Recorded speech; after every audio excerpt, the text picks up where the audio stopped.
இந்திய அரசியலமைப்பு சட்டம், இந்தியன் கான்ஸ்டிடியூஷன். இந்த இந்திய அரசியலமைப்பு சட்டத்தை இப்போ தானே பார்த்தோம். ஒவ்வொரு வார்த்தைக்கு அர்த்தத்தை புரிஞ்சுக்கணும். அந்த வார்த்தையை படிக்கும்பொழுது என்ன ஆயிரும், உங்களுக்கு மூளைக்கு இதுதான் சொல்ல வராங்கன்னு புரிஞ்சு அதுலேருந்தே ஆன்சர் போட்டுடலாம். ஓகேவா? அங்கேருந்து வரேங்க இந்த வார்த்தை 3க்கு அர்த்தம் தெரிஞ்சுக்குவோம்.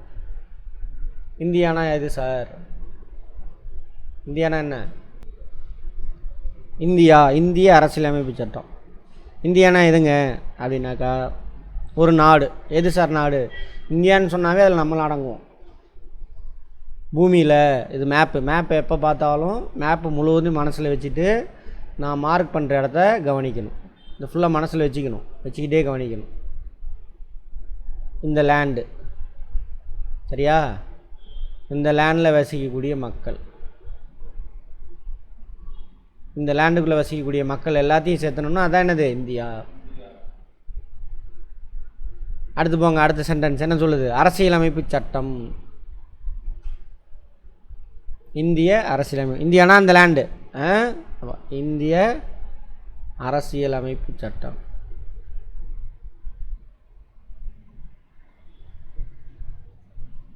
ரெண்டாவது வார்த்தையை பிடிங்க. அரசியலமைப்பு. அரசியல் கூட்டல் அமைப்பு. ஒன்றும் இல்லை. அரசாங்கம் எப்படி இருக்குது, அரசாங்கத்தோட அமைப்பு என்ன, யார் யார் இருக்காங்க, அவங்களுடைய பொறுப்பு என்ன, சரியா, அவங்களுடைய பவர்ஸ் என்ன, அவங்க அந்த வேலைக்கு தகுதி எப்படி வர முடியும் அப்படின்னு சொல்லிட்டு இந்த இந்தியாவுக்கான அரசாங்க அமைப்பு எப்படி இருக்கணும் அப்படின்னு சொல்லக்கூடிய சட்டம். சட்டம்னா இங்கிலீஷில் ஆக்டும்பாங்க, லான்னு சொல்லுவாங்க. 2 வார்த்தை சட்டம். இதை வந்து இங்கிலீஷில் பார்த்தீங்கன்னா கான்ஸ்டிடியூஷன் ஆஃப் இந்தியான்னு சொல்லுவாங்க. கான்ஸ்டிடியூஷன்.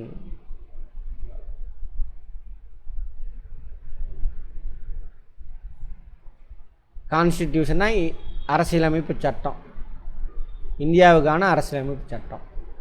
ஓகேவா? சரி, சட்டம்னா என்ன சார் அப்படின்னு பார்ப்போம். சட்டம்னா யார் யார் எப்படி நடந்துக்கணும் அப்படின்னு சொல்லுவாங்க, அதை எல்லோரும் ஃபாலோ பண்ணணும். யார் யார் எப்படி இருக்கணும்னு சொல்லுவாங்க, அதை எல்லோரும் ஃபாலோ பண்ணணும். இப்போது நம்ம இருக்கோம், 20-30 பேர் இருக்கோம், ஏற்காடுக்கு பிக்னிக் போகிறோம், சரியா? ஒரு நாள் போயிட்டு வரலான்னு பிளான் பண்ணுறோம்.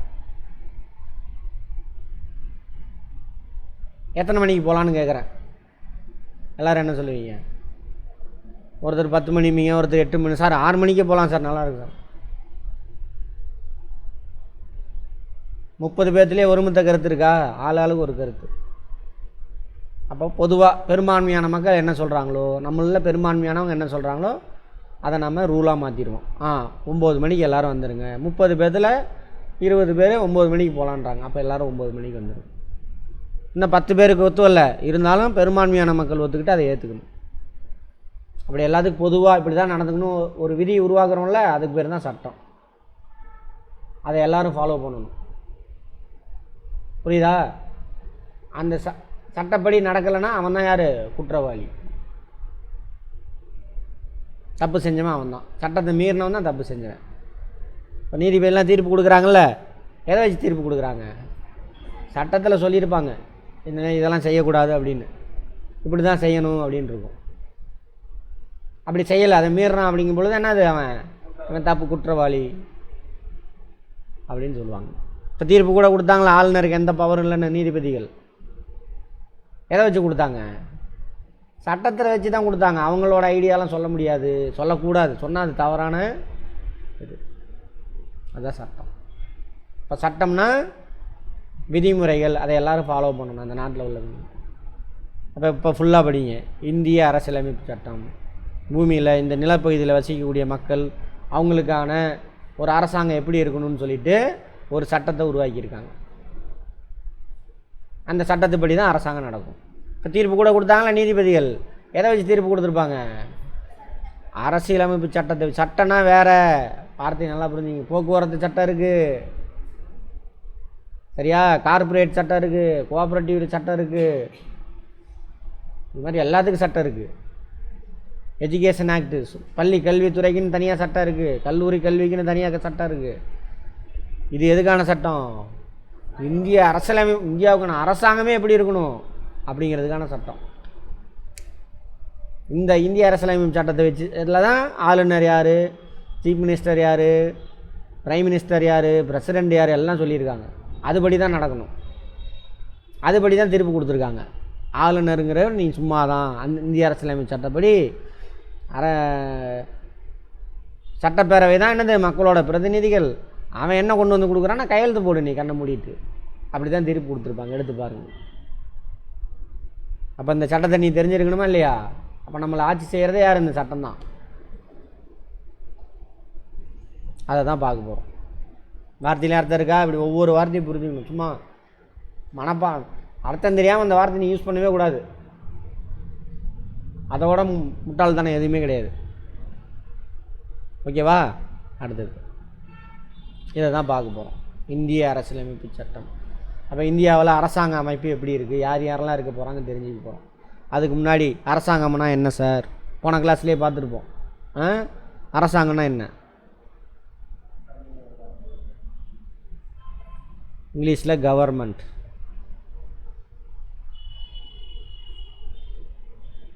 இங்கிலீஷ் வார்த்தையை விட்டுருங்க. அரசாங்கம்னா என்னென்னு தெரிஞ்சுக்கங்க. அதுக்கான வார்த்தை தான் இங்கிலீஷ். கவர்மெண்ட், அரசு கூட்டல் அங்கம். அரசு கூட்டல் அங்கம். அரசுனா மக்கள், மக்களில் ஒரு அங்கம், அதான் அரசாங்கம். அவனோட வேலை என்ன? மக்கள்லாம் அவனுடைய பர்சனல் வேலையை செய்வான். மக்கள்லேருந்து ஒரு பாட்டை பிரித்து அவன்கிட்ட கொடுத்துருவாங்க, இந்தா எங்கள் எல்லாத்துக்காகவும் நீ இந்தந்த வேலையெல்லாம் செய் அப்படின்னு கொடுத்துருவோம். அப்போ மக்களில் ஒரு அங்கம். அவனோட வேலை என்ன சார்? மக்களுக்காக ஒர்க் பண்ணணும். அப்போ அரசாங்கத்தினுடைய நோக்கம், எய்ம் என்ன சார்? Welfare of people. ஒரு குரூப்போட வெல்ஃபேர் கிடையாது, அந்த நாட்டில் இருக்கக்கூடிய எல்லா மக்களுடைய நலனுக்காக ஒர்க் பண்ணணும். அதான் அவனோட வேலை. இப்போ அப்படி கவர்மெண்ட் நடக்குதான்னு நீங்கள் செக் பண்ணிக்கோங்க. சரியா? Aim welfare of the people.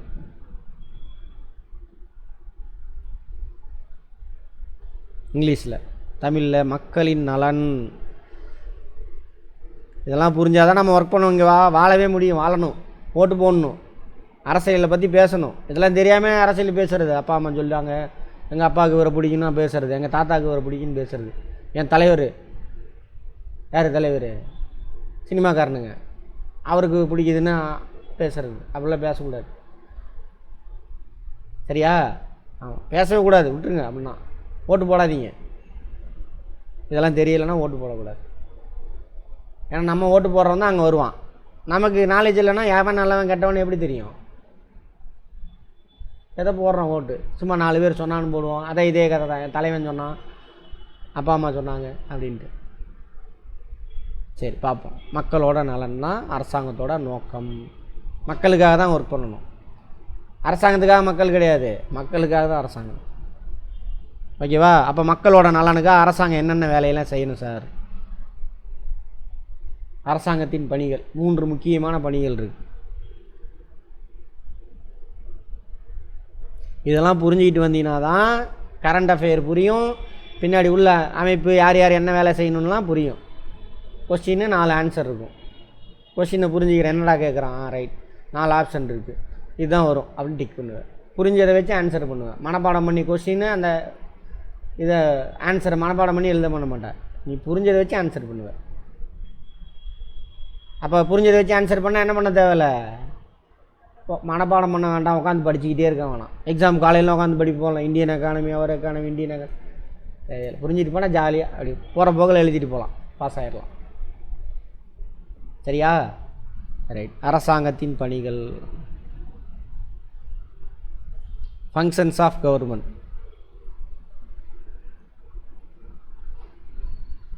புரிஞ்சுக்கிட்டீங்கன்னா எழுதவே தேவையில்லை.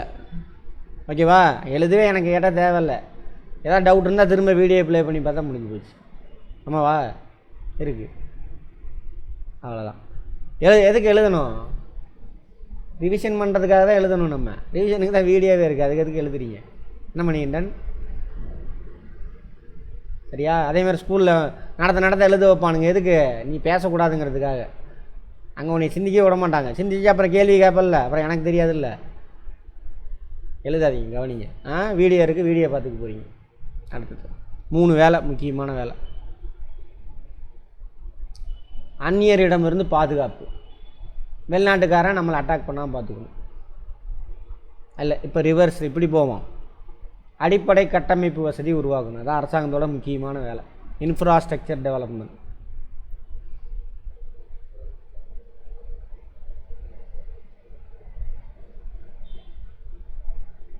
எக்ஸாமுக்கு படிக்கக்கூடாது, லைஃப் இது.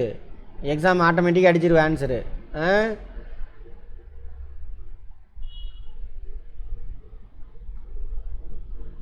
Infrastructure development.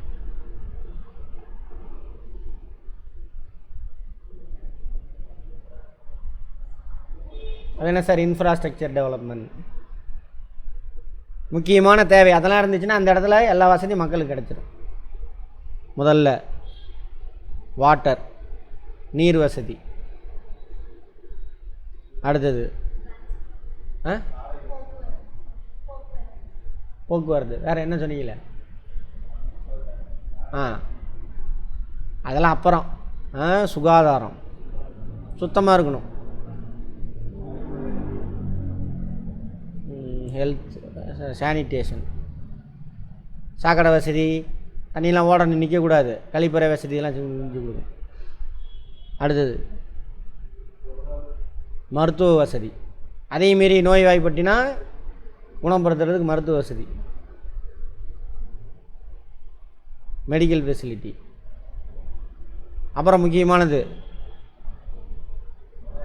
உணவெல்லாம் கவர்மெண்ட் கொடுக்கக்கூடாது, அது நீ தான் தயாரிக்கணும்.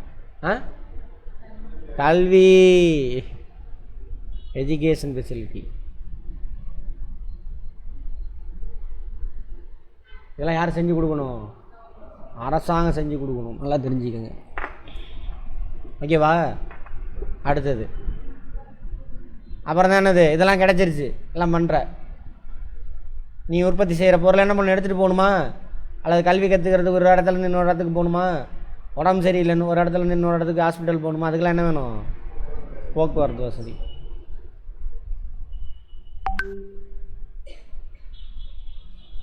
டிரான்ஸ்போர்ட் எல்லாமே, ரோடு, ரயிலு, பறக்கிறது, தண்ணியில் போகிறது, இப்போ பைப்பு வந்துருச்சு. டிரான்ஸ்போர்ட் அதெல்லாம் செஞ்சு கொடுக்கணும். அப்புறம் கம்யூனிகேஷன், தகவல் தொடர்பு.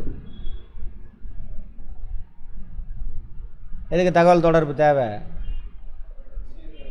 நீ ஒரு பொருளை தயாரிக்கிற, விவசாயியே இருக்கட்டும், ஒரு பொருளை தயாரிக்கிற, அந்த பொருள் எங்கே தேவை இருக்குன்னு கொண்டு போய் விற்கணும்ல, அதுக்கு என்ன வேணும்? கம்யூனிகேஷன்.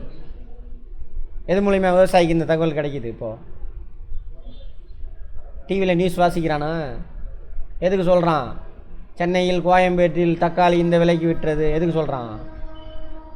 கிராமத்தில் இருக்கக்கூடிய விவசாயிக்கு விலை தெரியும், நகரத்தில் இருக்கிற நுகர்வோருக்கு விலை தெரியும். பிளான் பண்ணிக்க, இவ்வளோ விலையா, இப்போ இவ்வளோ ரூபா எடுத்துகிட்டு போகணும். அதுக்கு தான் அதெல்லாம் சும்மா வாசிக்கிறது கிடையாது.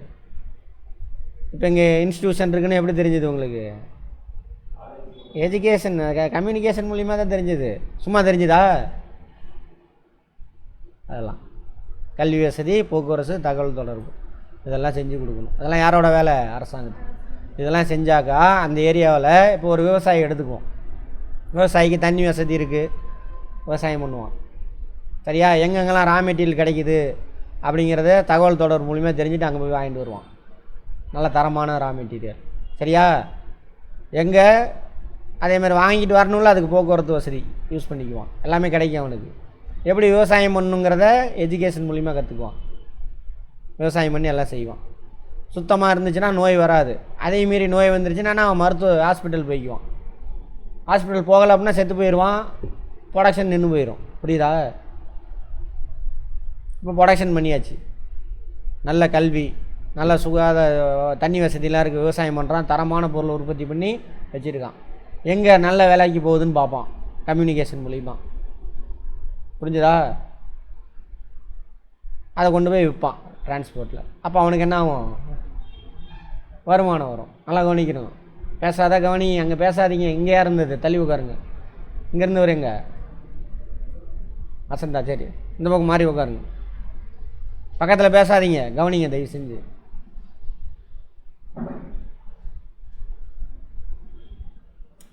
சரியா? அவனுக்கு நிறைய வருமானம் கிடைக்கும். யாருக்கு? அந்த விவசாயி.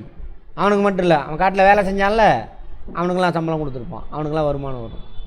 நல்ல வருமானம் வந்தால் என்ன ஆகும்? வருமானம் வந்தால் என்ன ஆகும்? டேக்ஸா? எங்க மக்கள் தாங்க, மக்களை வச்சு பேசுங்க. அவனுக்கு தேவையான உணவு, உடை, இருப்பிடம் அதெல்லாம் வாங்கி சாப்பிட்டு நல்லா இருப்பான். ஆமாவா? அரசாங்கத்தோட நோக்கம் என்ன? மக்களோட நலன். அதுக்கு தான் இதெல்லாம் செய்யணும். இதை செஞ்சாக்கா அந்த விவசாயி, அந்த ஊரில் உள்ள மக்கள். நான் ஒரு விவசாயி வச்சு சொன்னேன், ஒரு கிராமத்தை வச்சு சொன்னேன். இதை நாடு முழுவதுக்கு செஞ்சால் என்ன ஆகும்? மக்கள் எல்லோரும் சந்தோஷமாக இருப்போம். அதுக்கு தான் அரசாங்கம் செய்யணும். அதை செய்கிறதுக்கு டேக்ஸ் பார்த்தீங்களா, அங்கே போய் நிற்கிறோம் நம்ம. அந்த மாதிரி ஆகி வச்சுட்டானுங்க. அரசாங்கத்துக்கு டேக்ஸ் கட்டுறது தான் நம்மளோட வேலை, கடமை. அரசாங்கம் நமக்கு எதுக்கு செய்யக்கூடாது அப்படின்ற மாதிரி. மக்களுக்காக தான் அரசாங்கம் இதை செய்யணும். இதை செய்கிறதுக்கு அரசாங்கத்துக்கு என்ன வேணும்? பணம் வேணும். அதுக்காக மக்களாக பார்த்து கொடுக்குற பணம் தான் என்னது? வரி. புரிஞ்சுதா?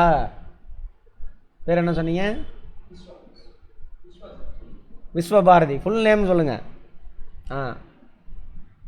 புரிஞ்சுதா? இதுக்கு தான் அரசாங்கம் முதல் வேலை இது. அப்போ எல்லாத்துக்கும் எல்லாம் கிடைச்சி சந்தோஷமாக வாழ்வானா? சந்தோஷமாக வாழ்வோம்னு என்ன ஆகும்? கையில் பணம் இருந்தாக்கா திமிரு வந்துருமா?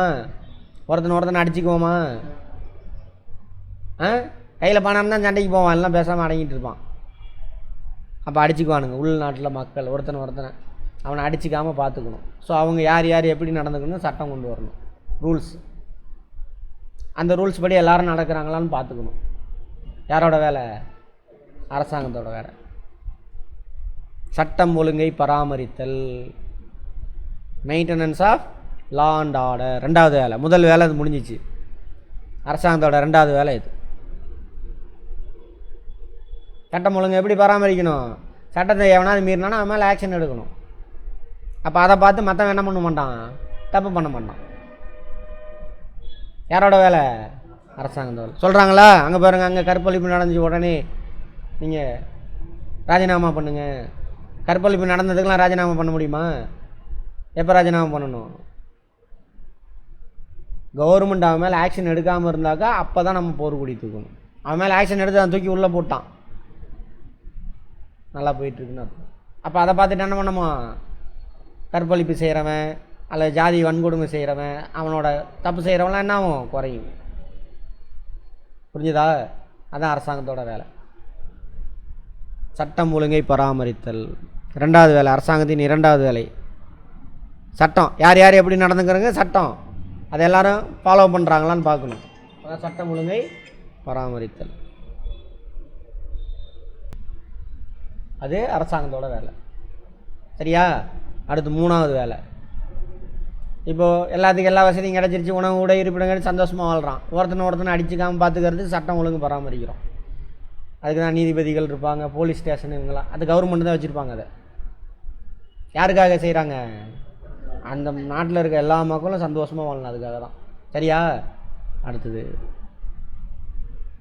மூணாவது, உள்நாட்டில் பிரச்சனை வரும். வேறு எங்கே பிரச்சனை வரும்? வெளிநாட்டிலேருந்து வரும். அப்போ வெளிநாட்டுக்காரன் நம்ம நாட்டு மக்களை தாக்காமல் பார்த்துக்கணும். அதுதான் அரசாங்கத்தோட வேலை. அதுக்காக அரசாங்கம் என்ன வச்சுருக்கு? இராணுவம். என்ன வச்சுருக்கு? இராணுவம். சரியா? இது மூணு தான் அரசாங்கத்தோட வேலை. Protection from external aggression.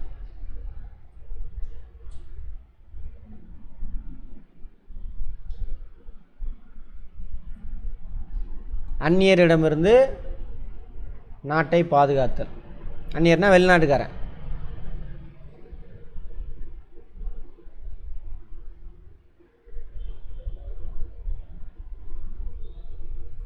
இப்போ என்னென்ன பார்த்தோம்? அரசாங்கம்னா என்ன?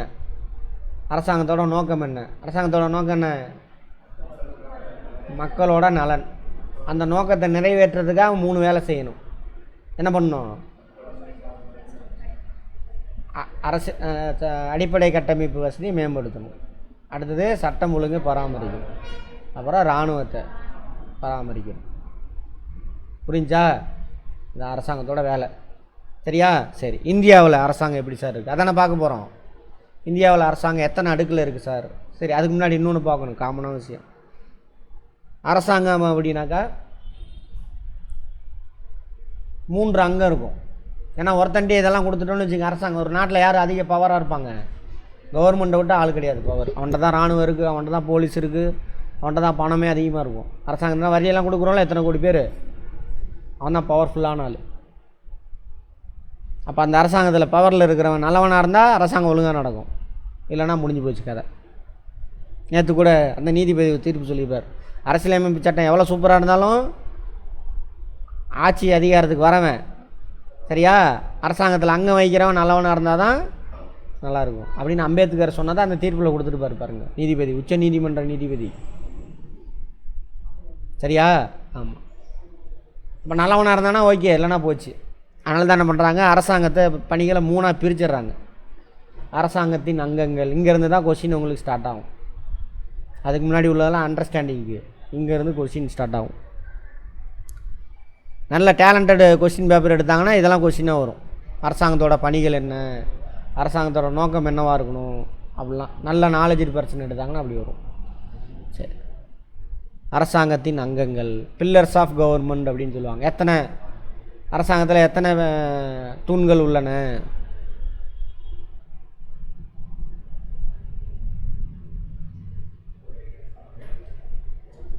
Pillars of government.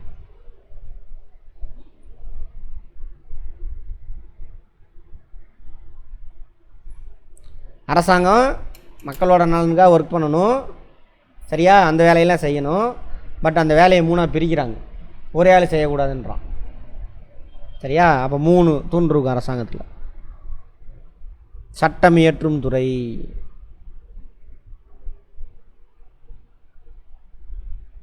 இங்கிலீஷில் லெஜிஸ்லேச்சர். வார்த்தையிலே அர்த்தம் இருக்கும் பாருங்கள். சட்டத்தை உருவாக்குறது, யார் யார் எப்படி நடந்துக்கணுங்கிறது என்னது சட்டம், அதை உருவாக்கக்கூடிய துறை. இங்கிலீஷில் லெஜிஸ்லேச்சர், இங்கிலீஷ் வார்த்தை. தமிழில் பாருங்கள், அப்படியே அர்த்தம் புரியும். சட்டம் இயற்றும் துறை, யார் யார் எப்படி நடந்துக்கணும், எதுக்கு எவ்வளோ ரூபா செலவு பண்ண போகிறோம், அதுவும் சட்டம்தான். ரோடு போகிறதுக்கு இத்தனை ரூபா, சரியா, அப்புறம் தண்ணி வசதி செய்கிறதுக்கு இத்தனை ரூபா, அதுவுமே சட்டம்தான். எப்படிலாம் வரி வசூலிக்கணும், அதெல்லாம் உருவாக்குற இடம். புரிஞ்சுதா? வார்த்தையிலே அர்த்தம் இருக்கா? சுபாரதி புரியுதா? தலையாட்டுங்க, ஏதாவது ரியாக்ஷன் பண்ணுங்கள். இப்படியே பார்த்தீங்கன்னா எனக்கு புரியல. புரியுதா இல்லையா? உங்கள் 2 பேர் என்ன சொன்னீங்க? மோகன்ராஜ். மோகன்ராஜ் கவனி. அடுத்தது 2வது செயல்படுத்தும் துறை.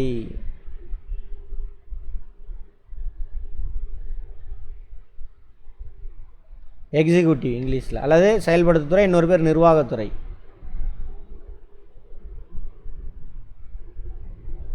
இங்கிலீஷில் செயல்படுத்துத்துறை எக்ஸிக்யூட்டிவ், நிர்வாகத்துறை அட்மினிஸ்ட்ரேட்டிவ். நிர்வாகத்துறைக்கு பேர் அட்மினிஸ்ட்ரேட்டிவ்பாங்க இங்கிலீஷில். செயல்படுத்துத்துறை இது. இங்கே பாருங்கள், இந்த வார்த்தையை பார்த்தா போதும். செயல்படுத்துதல். இங்கே சட்டத்திட்டத்தில் யார் யார் எப்படி நடக்கணும், எவ்வளோ ரூபா ரோடு போட போகிறோம், எவ்வளோ ரூபா தண்ணி வசதி செய்ய போகிறோம், அதெல்லாம் சொல்கிறாங்கல்ல, உருவாக்குறாங்கல்ல, அதை செயல்படுத்துகிறவங்க இவங்க வேறு. புரிஞ்சுதா? இவன் உருவாக்குவான், இதெல்லாம் செய்யணுன்ட்டு, இவன் செயல்படுத்துவான்.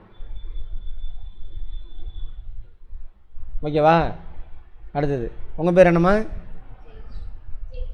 ஜெயஸ்ரீயா? தமிழ் பேர் ஒன்று கூட இல்லை. தமிழ் பேர் ஒன்று கூட இல்லைண்ணே. சரி, உங்கள் தப்பு இல்லை அது. சரி, அடுத்தது இவன் சட்டத்தை உருவாக்கிட்டான், இவன் செயல்படுத்தணும். இவன் உருவாக்கின சட்டத்தை ஒழுங்காக செயல்படுத்தினானா இவன் அப்படின்னு பார்க்கணுமா இல்லையா ஒருத்தன்? அதான் நீதித்துறை. வாட்ச்மேன் இவன் உருவாக்கின சட்டத்தை கரெக்டாக செயல்படுத்தினானா, தப்பு நடந்துச்சா, யாராவது பாதிக்கப்பட்டானான்னு பார்க்கணும். நீதித்துறை. இங்கிலீஷில் ஜுடிஷியரி. ஜுடிஷியரி அட்மினிஸ்ட்ரேஷன் அதெல்லாம் வருதுங்க. ஜுடிஷியரி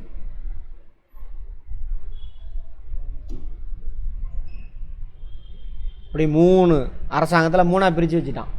மக்களுக்காக என்னென்னலாம் செய்யணும் அப்படிங்கிறது இங்கே உருவாக்குவாங்க. சரியா?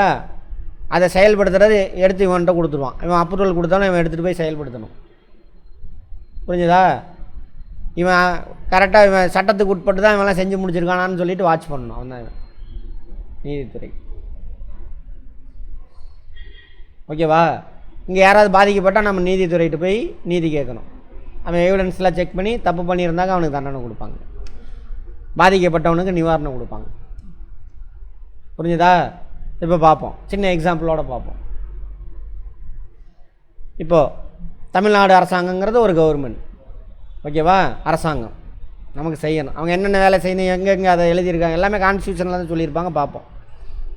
சட்டம் இயற்றும் துறை எது சார்னாக்கா சட்டப்பேரவை இருக்கா? புரிஞ்சுக்கணும், மனப்பாடம் பண்ணக்கூடாது.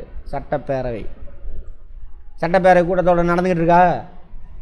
நடக்குதா இல்லையா? அங்கே தான் சட்டத்தெல்லாம் உருவாக்குவாங்க. சரியா? தமிழ்நாடு சட்டப்பேரவை, அசம்பிளி, தமிழ்நாடு அசம்பிளின்னு சொல்லுவாங்க. தமிழ்நாடு கவர்மெண்ட் லெஜிஸ்லேச்சர் அது. அங்கே மக்களோட பிரதிநிதியெலாம் வந்து உட்காடுறாங்களா? அதில் பெரும்பான்மையான உறுப்பினர் எந்த சட்டத்தை ஓகே சொல்கிறான்னா அது சட்டமாக மாறிடும். இப்போ என்ன திட்டம் கொண்டு வந்தாங்க? நான் முதல்வன் திட்டம் அங்கே தான் கொண்டு வந்திருப்பாங்க. அல்லது கல்லூரி மாணவிகளுக்கெல்லாம் என்ன பண்ணுறாங்க? கவர்மெண்ட் ஸ்கூலில் படித்தாக்கா 1000 ரூபா பணம் தராங்கல்ல, அதெல்லாம் எங்கே சட்டமாக வந்திருக்கும்? சட்டப்பேரவையில் கொண்டு வந்திருப்பாங்க. அதில் பெரும்பான்மையான உறுப்பினர் ஓகே சொல்லிட்டாங்க, செயல்படுத்திக்கிட்டு இருக்காங்க. யார் செயல்படுத்துவா? யார்? அமைச்சரவை. யார் செயல்படுத்துவாங்க? அமைச்சரை.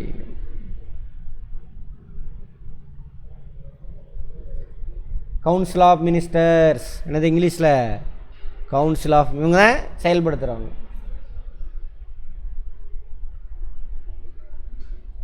இவங்க தான் செயல்படுத்துவாங்க. இவங்க என்ன செயல்படுத்த போகிறாங்கங்கிறத ஃபஸ்ட்டு ரெடி பண்ணி இங்கே போய் அப்ரூவல் வாங்கிக்குவாங்க. திரும்ப எடுத்துகிட்டு வந்து செயல்படுத்துகிறாங்க. எக்ஸிக்யூட்டிவ் யார்? அமைச்சரவை தான். மாநிலத்தில் யார்? அந்த அமைச்சரவைக்கு மாநிலத்தில் தலைவர் இருப்பார். சரியா? முதலமைச்சர், முதன்மையான அமைச்சர் முதலமைச்சர், அதாவது சீஃப் மினிஸ்டர். அந்த அமைச்சர்களுக்கெல்லாம் ஹெட் அவர் தான். ஓகேவா? இவங்க ஏதாவது தப்பு பண்ணால் எங்கே போகிறாங்க? கோர்ட்டுக்கு போகிறாங்களா? கோர்ட்டுக்கு போகிறாங்களா இல்லையா? எந்த இது தப்பு பண்ணிட்டாங்க, ஊழல் பண்ணிட்டாங்க, கோர்ட்டுக்கு போகிறாங்களா? அதேமாதிரி இவங்க அமைச்சரவே இவங்க கீழே தான் இருப்பாங்க. எங்கேயும் யாரோ ஒருத்தனை கொலை பண்ணிட்டான், பாதிக்கப்பட்டவன் கோர்ட்டுக்கு போவான், விசாரித்து தண்டனை கொடுப்பாங்க. கொடுக்குறாங்களா? அதான் யார்? நீதித்துறை. அதுக்காக நீதித்துறை தமிழ்நாட்டில் ஹெட் எது? உயர் நீதிமன்றம் இருக்கா? உயர் நீதிமன்றம். கேஸ் போச்சா? உயர் நீதி. இப்போ என்ன கேஸ் நடந்துச்சு? டாஸ்மாகில் தேவையெல்லாம் ஒருத்தன் உள்ளே பூந்துட்டானுங்க, அவன் மேலே கேஸ் போடுறாங்க. உடனே விசாரித்து நீ தப்பு பண்ணாத அமலாக்கத்துறை சொல்கிறாங்களா? சொன்னாங்களா இல்லையா? அமலாக்கத்துறை உன் இஷ்டத்துக்கு ஆடாத, ஒன்றிய அரசாங்கத்தோடு இங்கே உள்ளே பூந்து அதுக்கு ப்ரொசீஜருக்கு ஃபாலோ பண்ணு சொன்னாங்களா? இன்றைக்கி தீர்ப்பு.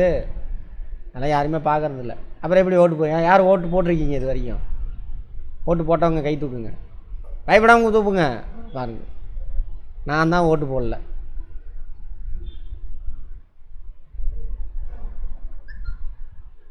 சரி பார்ப்போம். இதுதான் ஸ்ட்ரக்சர். புரிஞ்சுதா? அப்போ ஒரு அரசாங்கத்தில் 3 பேர் பிரித்து வச்சுட்டாங்க. சட்டம் இயற்றும் துறை, செயல்படுத்தும் துறை, நீதித்துறை. 4ஆவதாக ஒரு தூண் இருக்குது, மக்களாட்சின்னு வருதா? மக்களாட்சின்னு யார்? டெஃபினிஷன்லாம் யாரும் சொல்லக்கூடாது. என்னது மக்களாட்சினா? டெமோக்ராஃபி. மக்கள் இதெல்லாம் என்னென்ன நடக்கணும் நம்ம நாட்டில் அப்படின்னு முடிவு பண்ணுறது யார்? மக்கள். ஆனால் நம்ம டைரெக்டாக பண்ண மாட்டோம், நம்ம பிரதிநிதிகளை அனுப்பி வைப்போம். அவங்க தான் இங்கே போவாங்க, நம்மளோட பிரதிநிதிகள். அவங்க முடிவு பண்ணுவாங்க, அதை தான் செயல்படுத்துவாங்க எல்லாமே. ஏன் நீதிமன்றம் எப்படி இருக்கணும்னு சட்டத்தை இவங்க தான் உருவாக்குவாங்க. புரியுதா? இப்போ அல்டிமேட்டாக யார் உருவாக்குறா? மக்கள். அப்போ மக்கள் யார் ஓட்டு போடுறியோ அவன் தான் அங்கே பிரதிநிதியாக போவான். அப்போ ஏன் நல்லவன் கட்ட இதெல்லாம் எங்கே நடக்குது, என்ன நடக்குதுன்னு தெரிஞ்சிருந்தால் தான் என்ன பண்ண முடியும்? நீ சரியான ஆளுக்கு ஓட்டு போட முடியும். இவங்கெல்லாம் என்ன பண்ணுறாங்க அப்படின்னு உங்களுக்கு எப்படி தெரியும்? சட்டப்பேரவையில் என்ன நடக்குது, அமைச்சர்கள்லாம் என்ன பண்ணுறாங்க, நீதிமன்றம் என்ன தீர்ப்பு கொடுக்குது, இதெல்லாம் உங்களுக்கு எப்படி தெரியும்? நியாயமாக நடக்குதா இல்லையான்னு தெரியணும்ல. அப்போ உங்களுக்கு அந்த நியூஸ் எல்லாம் கொண்டு வந்து கொடுக்குறவன் தான் யார்? மீடியா. அப்போது மக்களாட்சியில் 4வது முக்கியமான தூண் எது? மீடியா. தமிழில் ஊடகம். பாருங்கள், தமிழில் அர்த்தம் தெரியும் பாருங்கள். பத்திரிக்கையாரெலாம் இருக்கால, டிவி சேனல்லாம் அவன் எல்லா துறையிலும் உள்ள ஊடுருவி அங்கே என்ன நடக்குதுன்னு விஷயத்தை மக்கள்கிட்ட கொண்டு வந்து சேர்ப்பான். அதனால தான் அதுக்கு பேர் ஊடகம். எப்படி இருக்குது பாருங்கள் தாய்மொழி. மீடியா மீடியமாக இருக்கான். யாருக்கு? அரசாங்கத்துக்கும் மக்களுக்கு நடுவில் மீடியமாக இருக்கான். ஸோ இங்கிலீஷ் வார்த்தை. அப்போ அரசாங்கத்தின் மக்களாட்சியில் அரசாங்கத்தில் 4வது தூண் யார்? ஊடகம். கேள்வி இதெல்லாம் பார்த்துக்காங்க. இதோட இப்போ நிறுத்துவோம். இப்போ இந்த இதில் என்ன பார்த்தோம்? அரசாங்கம்னா என்ன, அவனோட நோக்கம் என்ன, எய்மு என்னன்னு பார்த்தோம். அப்புறம் அதுக்காக அவன் என்ன வேலையை செய்யணும்? 3 வேலை, முக்கியமான வேலை. சரியா? அப்புறம் அரசாங்கத்தில் அங்கங்கள், முக்கியமான பில்லர்ஸ் ஆஃப் கவர்மெண்ட். 3 உள்ளே இருக்கும், வெளியில் ஒருத்தர் இருப்பான். 4வது யார்? மீடியா. ரொம்ப முக்கியமானது யார்? மீடியா. ஜனநாயக நாட்டில், ஜனநாயகம்னா மக்களாட்சியில். அப்போ தான் மக்களுக்கு தெரியும், மக்கள் அதை பார்க்கணும். அப்போ நியூஸ் பார்க்குறீங்களா? எத்தனை பேர் நியூஸ் பார்க்குறீங்க? யாருமே பார்க்குறதில்ல. பார்த்தாலும் தெரியாது. ஏதோ மந்திரின்றான், வேண்டான், நீதிபதின்றான், அப்புறம் குடியரசுத் தலைவன்றான், ஆளுநர்ன்றான், ஏதோ அவ்வளோதான் தெரியும். தெரியாது. தெரிஞ்சால் தானே நம்ம டெசிஷன் எடுக்க முடியும். அப்புறம் எப்படி ஓட்டு போடுறோம்? அதான் ஓட்டு போடாதீங்கன்றேன். முதல்ல இதெல்லாம் என்னென்னு புரிஞ்சிருக்கணும். அதெல்லாம் ப்ராப்பராக நடக்குதான்னு நீ இதை புரிஞ்சிருந்தால் அங்கே படிக்க தெரியும். இப்போ நீ ஓட்டு போடுறது எல்லாமே உன்னை சுற்றியில் இருக்கக்கூடிய அறகுறவாதிகள் உங்களுக்கு என்னத்தை புகட்டுறாங்களோ அதை வச்சு நீ முடிவெடுக்கிற. உன் சுய அறிவில் முடிவெடுக்கலை. ஓட்டு கூட அப்படி தான் போட்டிருப்ப. உங்களோட சுய அறிவில் நீங்கள் ஓட்டே போடல, எழுதி வச்சுக்கோங்க. அப்படியே நான் என் அறிவு வச்சு தான் சார், எங்கள் அப்பா சொல்லி நான் கேட்கல சார்னா ஏதோ உனக்கே தெரியாமல் தான் போட்டிருப்பேன். ஏன் நான் எது உண்மைன்னு தெரியாமல் தான் போட்டிருப்பேன். சரியா? அப்போ என்ன பண்ணு, இதை நம்ம தெரிஞ்சிருக்கணும். இதை புரிஞ்சுக்கிட்டா ஈஸியாக எக்ஸாமில் இதை தான் கேள்வியாக கேட்க போகிறான், பாஸ் பண்ணிடலாம். சரியா? இதோட இருக்கட்டும், நாளைக்கு பார்ப்போம். அந்த கொடுத்துருக்கெல்லாம் கொஸ்டின் பேப்பரு அதை படித்து பாருங்கள், எதெல்லாம் ஆன்சர் வருதுன்னு பாருங்கள், ட்ரை பண்ணுங்கள். அதில் எதுவும் எழுதாதீங்க, நம்பர் போட்டு நோட்டில் எழுதிட்டு வாங்க. அப்புறம் நான் நடத்தி முடித்தோன்னா சரியாக தப்பாக எழுதிடுங்க. உங்களுக்கு தோன்ற ஆன்சரை நடத்தி முடித்தோன்னே திரும்ப ஆன்சர் எழுதுங்க. அப்போ உங்கள் ஆன்சரை வச்சு நீங்கள் முன்னாடி என்ன எழுதுறீங்க, இப்போ என்ன எழுதிருக்கீங்கன்னா கம்பேர் பண்ணிக்கலாம். சரியா? அப்போ ஆன்சர் மாறும். அப்போ நீ புரிதல் மாறுதுன்னு அர்த்தம். இது ஒரு தடவை பண்ண ப்ராசஸ் பெருசாக இருக்க மாதிரி இருக்கும். ஆனால் ஒன்ஸ் இதை பண்ணிட்டீங்கன்னா ஜென்மத்துலேயும் மறக்காது. திரும்ப புக் எடுத்து படிச்சுட்டே இருக்க வேணாம் அந்த விஷயத்தெல்லாம். ஒன்ஸ் இந்த ப்ராசஸ் 3 வேலை, கொஸ்டினை படிக்கிற, தெரிஞ்ச ஆன்சர் எழுதுகிற, தெரியலன்னா ட்ரை பண்ணிவிட்டு விட்டுற. போய் இதில் நோண்டிகிட்டு இருக்காது, நெட்டில் பதிலாம் இங்கே கிடைக்கும். ஓகேவா? அப்புறம் திரும்ப கிளாஸ் அட்டன் பண்ணுற, திரும்ப ஆன்சர் ட்ரை பண்ணுற.